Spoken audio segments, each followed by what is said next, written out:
The talk since last Thursday of Alex McLeish moving on and Paul Le Guen moving in, and there were more changes in the team lineups.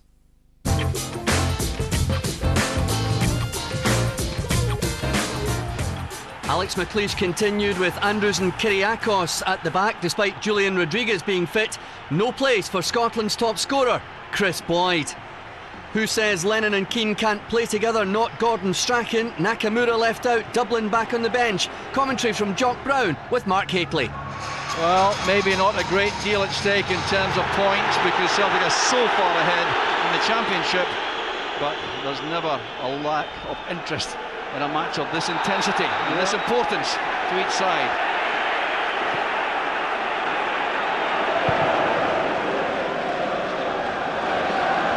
Oh, good touch on there by Purcell. Here's Burke. This is promising now for Rangers. Ripples in the middle along with Bilbao. That's excellent handling by Arthur Boric. It's a Super Bowl kick out from Vateris, a flick on. First time I've seen Chris Burke. Super take there from Boric. There's Petrov. Drop down there. The chance is on for Zurawski. Celtic go ahead. Jacek Zurawski gets his 11th goal of the season and Celtic have the lead. As easy as that, ball drops down. Zurawski gets himself the right side of the defender. Two defenders again going for the same ball there, no communication. A stumble ball through there, but Zurawski right on the note there. Turn, bang, right foot, Celtic 1-0 up. Hartson again, linking with Zurawski. Kyriakos took out Hartson. Hartson's reacted. Oh, that's volley by John Hartson. It was a bad tackle by Kyriakos. The referee allowing the play to keep going as Maloney shoots over the bar. And now the referee has work to do. Well, there was the tackle which upset Hartson, but look at his reaction here. He has pulled him down there with that trip. There's no contact whatsoever there on Kyriakos, and he just goes down like he's been shot. That's what we don't like to see. Header on there by McManus. That's Fergus who did very well indeed. Buffel trying to get behind. Oh, it's good play, Buffel. That's just out of reach for Novo. What an opportunity for Rangers. Good play by Buffel. Initial work was superb. Barry Ferguson wins that ball in the midfield. You can say that too many times. First touch away there, next touch, but that touch there.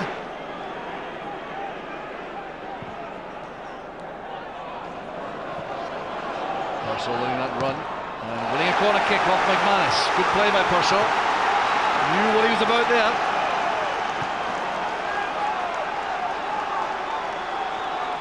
Rangers persisting with out-swinging corner kicks.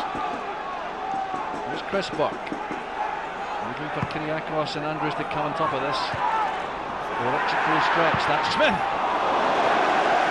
Well, what a day it would have been to open his Rangers accounts. Body's coming in there. Smith right in the right area and catching it pretty sweetly, but too wide off the mark. Back with Telfer. There's Petrov. Hartson holds off Kyriakos. This is Zurawski. Now Petrov. Telfer returning the ball. Zurawski. We'll give it Petrov again. It had to be won there by Hutton. Maloney was closing in on the far post.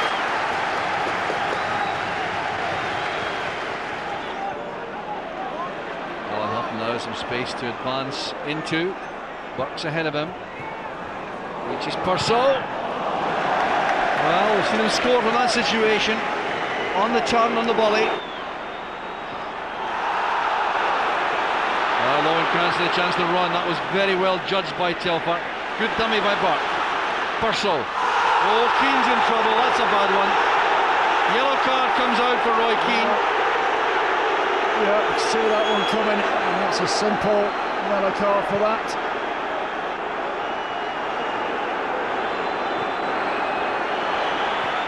Rangers coming forward again. Ferguson lofting that towards Purcell. It's go off the head of Balde. That's a deflection from the Lovenkrantz shot. for a corner. A very good attempt by Lowenkrantz. Got Perso making himself a nuisance there. Perso checking inside Wilson. That's good play. Now Ferguson. Good run by Lowenkrantz as a decoy to enable Burke to take possession on the left. That's for Lowenkrantz. He's onside. He's back with Smith. It's a good ball in. There's Boyd. Oh, just held off there by Wilson. Purcell. Headed away by McManus. Good defending in the end by Celtic. The two youngsters have tried extremely hard on the Rangers' cause this afternoon. Held up by Dublin. And down he goes. The challenge came from Dion Dublin. And Burke, already injured, takes another knock in the same area, I think. And Bolac had to backpedal and turn that over. Almost surprised by Malcolm. I think it was a comfortable save in the end. I think he just didn't want to take the pressure of holding on to it. I think he did the right thing of turning it over. Lowenkrantz with the in-swinger this time. High in the air. Tapped well by Dublin. Here's Burke. Back it goes for Boyd and Andrews. Here's Purcell. Well, it simply would not go. They think it was offside. Boric as well. Good play again from Chris Burke. Onside, clearly onside there. It was Mark Wilson that was playing him onside. Dublin's managed to turn. Ooh, almost surprised Ronald Matarus at the near post. This time Boyd's fouled, surely, yes. The free kick's given. Elimination of Lennon and McManus.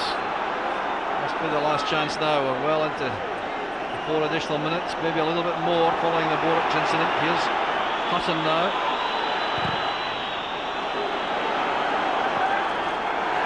Easy take for Boric. Very disappointing performance over the piece from Rangers, I think, came on. That man there with the ball in his hands. That man will be frustrated. Boric, the Celtic goalkeeper's had a pretty comfortable game. Final whistle goes. Celtic have won the match. They have a 13-point lead at the top of the SPL. Zarabski was the goal-scoring hero. The first game of the season here, we were on the back foot. We got somebody sent off, and we're on the receiving end of a defeat. So to come back here, and since that day, that the players have progressed and worked incredibly hard to get ourselves in the position we are today. We've still got to keep fighting on, and I'm convinced that the team will start winning games. The chances over the last 3 games, which we've lost, it's been a horrible week, then they've surely got to start converting these. Jimmy, that's a League One now, but you've got bigger worries. Well, what concerns me is the quality of signings that Strachan's made for next season. Looking at Europe specifically? Looking at Europe, and the age of the player. So you think maybe you should be looking at Premiership players or La Liga or Bundesliga players rather than Championship players? Yeah, definitely. OK. William, the chairman has said that McLeish stays until the end of the season. Should he? Well, I feel he should go now because I think he's lost the dressing room, and by staying he's just undoing the good that he's done in previous seasons.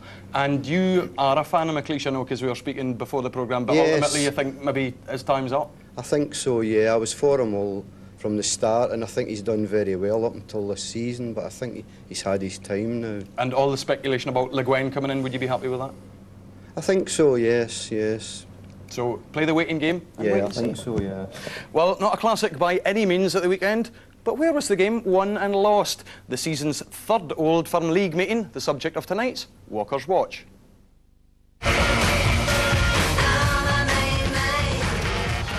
In an Old Firm match low in quality, Celtic won it fairly comfortably in the end with some big performances. Head and shoulders above everyone else was Roy Keane, who, alongside Neil Lennon, dominated midfield. Keane was on top of everything, and his reading of the game was first class. Even when a move broke down, he was first to react with a tackle that simply kept the pressure on. Loose balls, Keane timed his interceptions to perfection, and Celtic were soon away again. When Rangers went long, as they often did, it was difficult for their strikers to hold on to it. And at other times, their direct approach was just far too easy to defend against. When they tried to play, they looked to Buffel to make things happen. But if he wasn't crowded out by Celtic bodies as he was here, he was fiercely tackled before he could get the ball under control. Paul Telfer doing the damage here. Unlike recent games, Celtic were fairly solid at the back. Stephen McManus showing that he too can be strong in the tackle.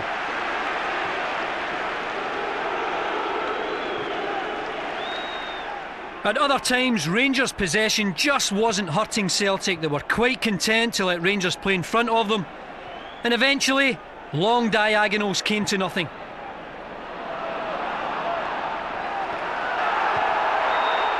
In desperation, even Barry Ferguson looked to play aimless balls over the top. Too easy for Baldy to clear. But if you want to get the job done without any fuss in a poor game, Roy Keane's your man. He keeps possession simple. At other times, it's just a quick turn and the out ball is on the other side. His booking was cynical but totally calculated. Had he not brought Dado Purso down, Rangers had a 2v1 on Mark Wilson. Roy Keane, ruthlessly efficient. Jerry McNee with Andy here in the Scotsport SPL studio tonight. Jerry, I think the highlights did that game a favour. They did. It was quite awful, wasn't it? It's difficult to remember Celtic having such an easy ride at Ibrox, and they don't fear going there now. In fact, very few teams fear going there, and that's one of Rangers' biggest problems. It's been a poor week for Rangers, Jerry, beaten by Hibs, Aberdeen and now Celtic, and Alec McLeish hanging in there. Yeah, well, of course, this entire situation's been so badly handled. You thought Rangers had maybe turned a corner of sorts before they went out to Hibs in the Scottish Cup, but that brought everything into sharp focus again. As I say, the way it's all been handled, how do you concentrate on the football? Madame Le Guen going about shopping in Glasgow, a couple of people carriers taking the assistant coach round in his family, house hunting or looking at houses and shopping and all the rest of it. I just think that the manager's being very, very badly treated. Would David Murray have done this, with his predecessor? I don't think so. And I think the manager's been hung out to dry. Certainly he's made mistakes, but this has been going on for far too long now. I said in the autumn it was death by 1,000 cuts. It's now 10,000. Andy, we've heard your analysis of the match. How do you think the Rangers players will be feeling after that game, especially knowing that the manager's only there till the end of the season? There's talk of Le Guen coming in. Big players didn't perform. If you look at the Celtic players, Lennon and Keane in midfield, at the back, Baldy and McManus, just solid. And up front they had Hartson and Zurawski, who did the business, got the goal. You look at Rangers' experienced players, Ferguson was nowhere, Kyriakos and Andrews once again fell short of the standard required. And Rangers' best players were the young guys, Hutton, Burke and Smith, and they deserve credit. Jerry, just the one goal settled the match. It came from Zurawski. It's his 11th for Celtic, but first in an Old Firm match. Yeah, well, full credit to him the way he took it. It was a slice of fortune the way the ball broke to him. But initially the defending was absolutely awful. And, I've been going on all season about those two centre-backs. They just do not gel at all. A slice of fortune just before it. You see the two of them going for it here. And then when it works its way through to Zurawski, you can't fault him there for the finish. Excellent finish there. I just don't understand why Kyriakos wants to get involved there. The guy who wants to go and attack the balls is Marvin Andrews. Let him do that. And we saw Julian Rodriguez coming on later in the game, Andy. Would you think that's he's going to take the place of Kyriakos? Yeah, I'd be very surprised if Kyriakos keeps his place, not only on Sunday there, but in very recent games over the last week he's been at fault. So Rodriguez has got to come back in. Well, Alex McLeish has been bemoaning the chances Rangers have been missing in recent matches, and this was a classic example, Jerry. Thomas Buffel going down the left tries to play it for Novo, but just seemed to be a lack of understanding. Yeah. What surprised me yesterday, Jim, was that obviously there was space developing in the left, and it took a while for Rangers to switch Buffel out there. You could argue as well, should Chris Boyd have started? Well, he doesn't score against the bigger clubs, that's been his history. Should Lovenkrands have started through the middle, maybe try to unsettle Celtic with his pace? But whatever Alec McLeish is trying at the moment, it's just not coming off for him. There is a lack of quality at Ibrox. We've been saying that all season, and it come home to roost again. Jerry, we've heard Andy's analysis of Roy Keane's play yesterday. One, were you surprised he started the match alongside Neil Lennon? And two, were you surprised how well it worked? I wasn't surprised at all. I thought that was the way Gordon Strachan had to go in this particular game. I'm not saying it would work all the time, but what you're doing is you're dislodging Stilian Petrov, you're putting him on the right-hand side, although he did tend to drift in a bit, and that's why there was space for the likes of Buffel at that particular stage. But it suited Celtic yesterday. It's a game they didn't have to win. You know, they've got that healthy lead. There was never a great pressure on them. And, you know, you've got two players of great experience sitting in there. Keane has stepped down from a higher standard of league, so he must find this evening in an Old Firm situation a lot easier to play in. And certainly they protected the back four. And, you know, when you've got Ferguson and Malcolm against you, there's no real pace there, you know, as Clyde did with Celtic, to try and run the legs off them. So they had an easy afternoon. Andy, Roy Keane has played a fantastic match yesterday. He'd be disappointed if he was dropped for the next game. Well, I think it will be interesting, because I think when Celtic have got home games, when they enjoy so much of the possession, then I don't see the need for Roy Keane and Neil Lennon to play together. I think you need that creativity of someone like Nakamura alongside Maloney. And we've seen that so often at Celtic Park this season. Some of Celtic's midfield play from middle to front has been absolutely sparking, and Maloney and Nakamura have been at the heart of that. Jerry, one final thing to look at here just before we leave this game. Kyriakos, the way he went down when Hartson appeared to challenge him, that's cheating, isn't it? Of course it is, and we've seen this from before. But I've got to say as well, Petrov was indulging a bit in that yesterday again as well. You know, and a good player like Petrov shouldn't have to do that. But this fellow's been a problem all season. I was surprised Alan McLeish chased him so long and so hard, because he made it quite clear as the season was building up he didn't want to come back to Scotland. He only came here when everything else fell through. And as I've said so many times this season, that's not a partnership at the back. And what he did there was absolutely shameful. But of course he's not the only one that does it. Andy, Rangers now, I mean, there was talk before the game last week at Pittodrie that they were chasing second. Be lucky to finish third or fourth, wouldn't they? Well, there's now a countdown on till the end of the season, so you can count them off, and Rangers are behind Hearts and Hibs.